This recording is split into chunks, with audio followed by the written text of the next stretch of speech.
अहिल्यानगर महानगरपालिकेत 45 पदांची भरती।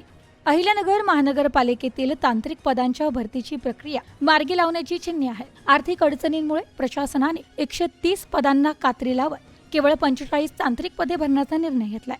त्यानुसार सामाजिक आरक्षण निश्चितीसाठी पाठवलेला प्रस्ताव नाशिकहून मान्यतेस महानगरपालिकेला प्राप्त झालाय।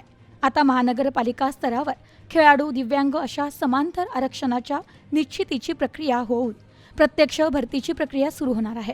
महानगरपालिकेतील तांत्रिक कर्मचाऱ्यांची संख्या दिवसेंदिवस कमी होत असल्याने महानगरपालिकेने तांत्रिक पदांच्या भरतीसाठी आस्थापना खर्चाची अट शिथिल करून परवानगी घ्यावी असा प्रस्ताव नगरविकास खात्याकडे पाठवला होता। त्याला तत्कालीन मुख्यमंत्री एकनाथ शिंदे यांनी मंजुरी देत 176 पदे भरण्याचा प्रस्ताव मंजूर केलाय। त्यानंतर महानगरपालिकेने 134 तांत्रिक पदे भरण्याबाबत प्रक्रिया सुरू केली। या दरम्यानच्या काळात 7वा वेतन आयोग लागू झाल्यामुळे महानगरपालिकेच्या स्थापना खर्चात पुन्हा एकदा वाढ झाली। पगाराचा खर्च दरमहा 2 कोटींनी वाढल्याने महानगरपालिकेने या पदभरतीला कात्री लावत आवश्यक असलेली केवळ 45 तांत्रिक पदे भरण्याचा निर्णय घेतलाय।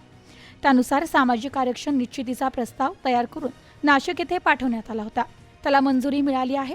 आता समांतर आरक्षण निश्चितीसाठी प्रक्रिया सुरू आहे। प्रस्ताव मान्यतेसाठी सादर करण्यात आला आहे। मान्यतेनंतर भरती प्रक्रियेसाठी टाटा कन्सल्टिंग्स या शासनाने नियुक्त केलेल्या संस्थेकडे प्रस्ताव दिला जाणार आहे। त्यामुळे लवकरच भरती प्रक्रिया सुरू होण्याची शक्यता आहे। Bureau report, news today 24, Ahilyanagar.